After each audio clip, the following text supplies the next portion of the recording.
একটি দল নেতৃত্ব পেলে দেশে শান্তির বদলে হত্যার রাজনীতি হবে বলে মন্তব্য করেছেন জামায়াত ইসলামের আমির ডক্টর শফিকুর রহমান।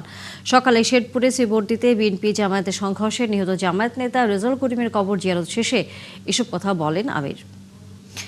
এ সময় অন্যান্য রাজনৈতিক দলের কর্মীদের পর এবার জামায়াত নেতাদের হত্যা করা হচ্ছে বলে অভিযোগ করেন তিনি বলেন, এমন একটি দেশ চাই, তুচ্ছ কাহিনী নিয়ে এমন নোংরা ঘটনা ঘটবে না। রাজনীতির নামে মানুষ খুন হলে সে রাজনীতি ঘৃণা করা উচিত বলেও মন্তব্য করেন শফিকুর রহমান। এখন পর্যন্ত আসামি গ্রেফতার না হওয়ায় আর প্রশাসনের নীরব ভূমিকার সমালোচনা করেন জামায়াতের আমির। এছাড়াও শহীদ দারোগা আলী পৌর পার্ক মাঠে 11 দলীয় জোটের নির্বাচনী জনসভায় যোগ দেবেন তিনি।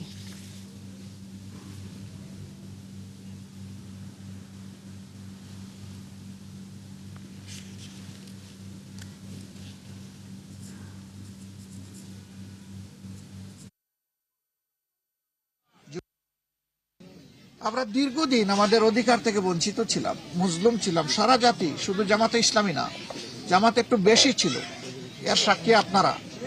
কিন্তু সারা জাতি তো আমরা মুসলিম ছিলাম। সেই জুলুমের হাত থেকে এখন আমরা একটু আলোর পথ দেখছি। সেই সময়টা যদি এই ধরনের অবস্থা শুরু হয়ে যায়, তাহলে আগামীর ভবিষ্যৎটা কি? যারা নিজেদের মধ্যে মারামারি করে, নিজের মানুষ খুন করে, আবার আমাদের লোক খুন করা শুরু করেছেন, তারা জাতিকে কি বার্তা দিচ্ছেন? তারা এই বার্তাই তো দিচ্ছেন যে আগামীতে তারা যদি কোনো কায়দায় এই জাতির নেতৃত্বে চলে আসে, তাহলে এই জাতিকে তারা শান্তি দিবে না। আবার খুনের রাজনীতি, আবার ছুপ ছুপ রক্ত আর খাড়ি খাড়ি লাশ। দর্শক, এ বিষয়ে আরো খবর নিয়ে আমাদের সাথে যুক্ত হচ্ছেন আমাদের সহকর্মী তারিকুল ইসলাম। তারিকুল, শেরপুরে জনসভায় জামায়াতের আমির যোগ দেওয়ার কথা রয়েছে, আমরা জানি তিনি কখন সেখানে আসবেন এবং একই সাথে আজকে তার আর কি কর্মসূচি রয়েছে?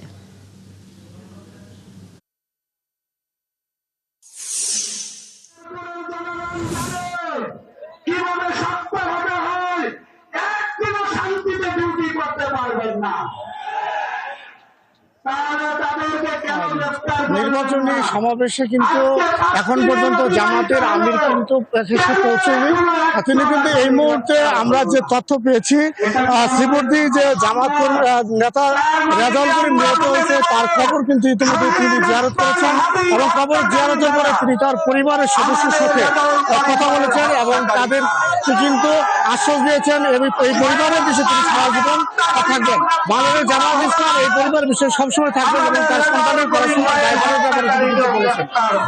11টার সময় কিন্তু নির্বাচনী সমাবেশে এসে পৌঁছার কথা ছিল, কিন্তু তিনি শ্রীবর্দীতে আসতেই একটু দেরি হওয়াতে এখানে আসার জন্য আসতে একটু লেট হয়েছে।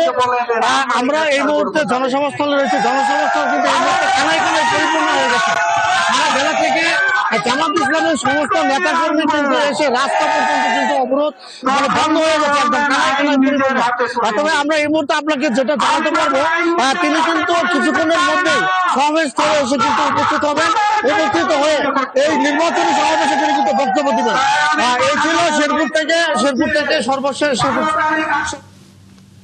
তারিকুল ইসলাম, নিশ্চয়ই ফিরবো আমরা পরবর্তীতে যখন জামায়াতের আমির এই জনসভাস্থলে এসে পৌঁছবেন, সেই খবর জানবো।